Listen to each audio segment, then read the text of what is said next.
Today we're changing the strings on an acoustic guitar. I'm going to show you how to change them so there won't be a stretch out or break in period after you're done. The guitar will be ready to go as soon as you're finished.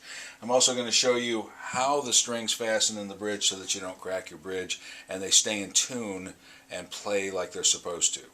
First thing in changing the strings is don't take all the strings off at one time. We're going to change the strings one at a time. Take one off, put it back on, and move through like that. Why?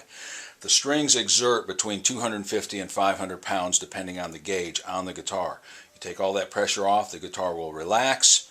When you put it back on, the guitar will retension. Takes a while for it to get back to equilibrium. When you change them one at a time, that difference or that tension change is minimized and the guitar does not have to recover. So the guitar is ready to go as soon as you're done. Okay, we're going to change the low E first. We don't just cut the string. What we want to do is loosen it so the guitar is not shocked by a sudden release of tension. We want to take the tension off that string, and then we're going to cut it, unwrap it from the string post. Once the string is cut, you pull the pin out, and you notice that one came out very easily. It was not jammed in there at all. It was just set in there, and the string holds the pin in, the pin holds the string in. Before we get started, I'd like to show you how the string is held in place by the bridge, the body, and the pin. In the bridge, there are 6 holes to receive the strings. The holes are big enough to put the ball end of the string through. So the first step is to put the ball end of the string through the bridge hole, and you want to bend that just a little bit, and I'll show you how to do this when we get going. Bend that a little bit so the ball moves over out of the hole, and the bridge pin is then put in place. It does not have to be forced or pressed into the hole. All it has to do is rest in there, because all it does is stand in that hole so the ball can't get back in and get out. A lot of people want to push these in real hard. All that does is crack your bridge. It does not hold the string any better. So the next thing is to get the string. And we're going to take that string and we're going to bend it just a little bit.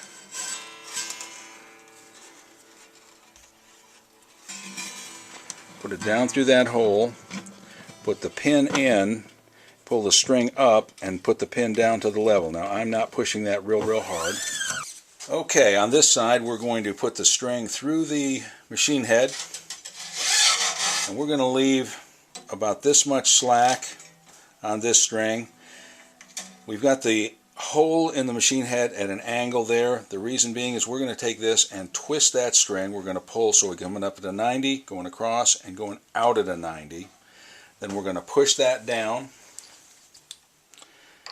and wind that from the top down. 2 or 3 wraps.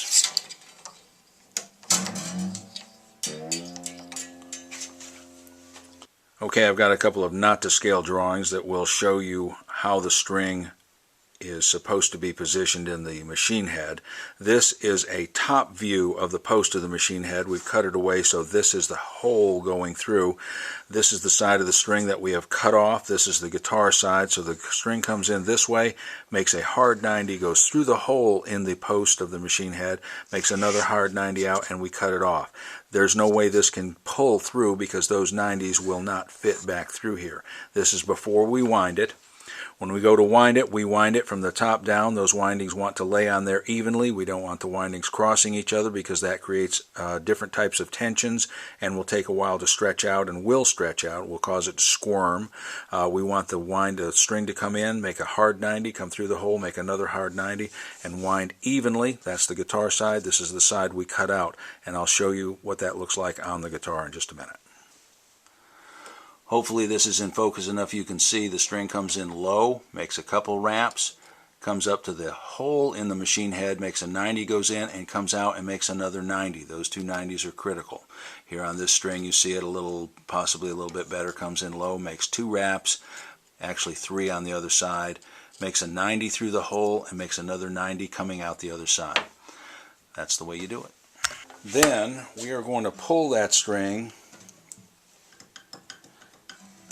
Not jerk on it, but just give it a pull tension.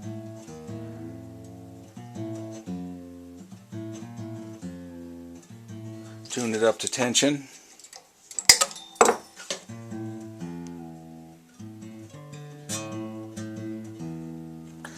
Give it another pull. Not a jerk, but we're going to pull it up to where it's getting some good resistance to a stretch, and just hold it there a second. And we're ready to go. That string will stay in tune very nicely. You notice that it did not come out of the bridge. It is not slipping anymore. I can tension that string again, and it stays in tune beautifully. Okay, and the set I'm using here, they give me the 6th string and the 4th string, so I'm loosening the 4th string. We're going to pull that pin out.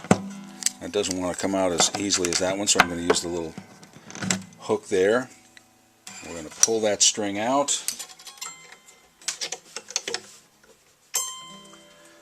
And throw it away. We've got our new string right here. We're going to bend that just a little bit, put it down through the hole in the bridge, put the peg in after it, the post, and then we're going to pull that string up against the post, and we're going to level that string. Now again, that post is still, comes right out, but that string is not coming out. Okay, we're going to go back to the peg head side. Again, we are going to put the string through the post in the machine head, set it at a 90-degree angle. We're going to leave about that much string. We're going to pull that string 90 degrees that way and 90 degrees that way, and I'm going to show you a little drawing. We're going to hold that string down so it winds from the top down, because this is another interference type fit that holds the string in place. You don't have to lock these strings. They will stay in tune just fine if you'll follow this procedure.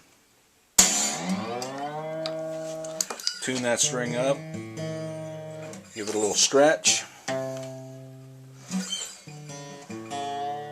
tune it back up, give it one more little stretch. You'll see that one is staying in tune.